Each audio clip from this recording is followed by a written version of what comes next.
மனித புகழ்ச்சியை விரும்புதல். வேதாகம அடிப்படையிலான ஆய்வு. முக்கிய கேள்வி: மனிதர்களின் பாராட்டையும் புகழையும் விரும்புவது ஏன் ஆபத்தானது? ஒரு விசுவாசி எப்படிப்பட்ட மனநிலையை கொண்டிருக்க வேண்டும்? 1. மனித புகழ்ச்சியை விரும்புதல் என்றால் என்ன? மனிதர்கள் நம்மை பாராட்ட வேண்டும், நம்மை உயர்த்தி பேச வேண்டும், நம்மை மதிக்க வேண்டும், நம்மை பற்றி நல்ல கருத்து சொல்ல வேண்டும் என்ற ஆசையே மனித புகழ்ச்சியை விரும்புதல். இது வெளிப்படையாகவும் இருக்கலாம். எல்லோரும் என்னை பாராட்ட வேண்டும், நான் செய்ததை எல்லோரும் அறிய வேண்டும், யாராவது என்னை குறை சொன்னால் மனம் உடைந்து போகிறது. மனிதர்களின் அங்கீகாரம் இல்லாமல் திருப்தி இல்லை. 2. இது ஏன் பாவமாக மாறுகிறது? புகழை பெறுவது பாவமல்ல, ஆனால் தேவனுக்குரிய மகிமையை மனிதர்களிடமிருந்து பெற முயற்சிப்பதே பாவம். யோவான் 5:44. ஒருவருக்கொருவர் மகிமையை வாங்கிக் கொண்டு ஒரே தேவனால் வரும் மகிமையை நாடாத நீங்கள் எப்படி விசுவாசிக்க முடியும்? விளக்கம்: இயேசு கூறுகிறார், மனிதர்களின் அங்கீகாரத்தை நாடும் இருதயம் தேவனை முழுமையாக நம்ப முடியாது. 3. பரிசேயர்களின் பாவம். மத்தேயு 6:1-2 வரை. அவர்கள் தானம், ஜெபம், உபவாசம் ஆகியவற்றை தேவனுக்காக அல்ல, மனிதர்கள் பார்ப்பதற்காக செய்தார்கள். இயேசு சொன்னார், அவர்கள் தங்கள் பலனை அடைந்தார்கள், அதாவது மனிதர்களின் பாராட்டே அவர்களுடைய முழு பலன். 4. தேவனுடைய மகிமையை விட மனித மகிமையை விரும்புதல். யோவான் 12:42-43 வரை. அவர்கள் தேவனுடைய மகிமையை பார்க்கிலும் மனிதர்களுடைய மகிமையை அதிகமாக விரும்பினார்கள்.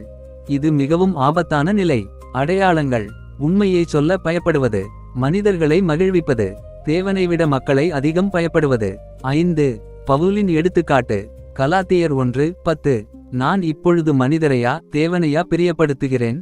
இன்னும் மனிதரை பிரியப்படுத்துகிறவனாயிருந்தால் கிறிஸ்துவின் ஊழியக்காரனாயிருக்க மாட்டேன். பாடம்: தேவனுடைய ஊழியன் மனிதர்களின் கைதட்டலை அல்ல, தேவனுடைய பிரியத்தையே நாடுவான். 6. இயேசுவின் எடுத்துக்காட்டு. யோவான் 8:50. நான் என் மகிமையை தேடுகிறதில்லை. பிலிப்பியர் 2:5-8 வரை. இயேசு தம்மை தாமே தாழ்த்தினார். அவருடைய வாழ்க்கையின் நோக்கம் பிதாவை மகிமைப்படுத்துவது. 7. மனித புகழ்ச்சியை விரும்புவதின் ஆபத்துகள். பெருமை வளர்கிறது, தற்பெருமை உண்டாகிறது, மனிதர்களின் கருத்துக்கு அடிமையாகிவிடுகிறோம், உண்மையை விட்டுவிடுகிறோம், தேவனுடைய சித்தத்தை இழக்கிறோம், ஜெப வாழ்க்கை பலவீனமாகிறது, இரகசிய பரிசுத்தம் குறைகிறது. 8. தேவன் யாரை உயர்த்துகிறார்?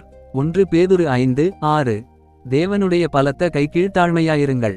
யாக்கோபு 4:10. கர்த்தருக்கு முன்பாக தாழ்மையாயிருங்கள், அப்பொழுது அவர் உங்களை உயர்த்துவார். தேவன் உயர்த்தும் உயர்வே நிலையானது. 9. நாம் எந்த மகிமையை நாட வேண்டும்? ரோமர் 2:7. தேவனிடமிருந்து வரும் மகிமை. 1 கொரிந்தியர் 10:31. எல்லாவற்றையும் தேவனுடைய மகிமைக்கென்று செய்யுங்கள். விசுவாசியின் நோக்கம்: நான் மகிமை பெறுவதல்ல, கிறிஸ்து மகிமைப்பட வேண்டும். 10. நடைமுறை சுயபரிசோதனை. உங்களையே கேட்டுக்கொள்ளுங்கள், யாரும் பாராட்டாவிட்டாலும் நான் தேவனுக்காக சேவை செய்வேனா? யாரும் பார்க்காதபோதும் நான் ஜெபிப்பேனா? என் சேவையின் நோக்கம் தேவனா அல்லது மனிதர்களா? குறை சொன்னால் என் மனம் உடைந்து போகிறதா? தேவனுடைய பாராட்டை விட மனிதர்களின் பாராட்டை அதிகமாக நாடுகிறேனா? முடிவு: வேதாகமம் நம்மை மனிதர்களின் புகழை தேட அழைக்கவில்லை, தேவனுடைய மகிமையை தேட அழைக்கிறது. ஒரு உண்மையான கிறிஸ்தவ வாழ்க்கையின் அடையாளம்: எனக்கு அல்ல, ஆண்டவரே, உமது நாமத்திற்கே மகிமை உண்டாகட்டும். சங்கீதம் 115:1. மனிதர்களின் பாராட்டு தற்காலிகமானது, ஆனால் தேவனுடைய நல்லதும் உண்மையுமான ஊழியக்காரனே என்ற பாராட்டு நித்தியமானது. மத்தேயு 25:21. அதுவே ஒவ்வொரு விசுவாசியின் உயர்ந்த இலக்காக இருக்க வேண்டும்.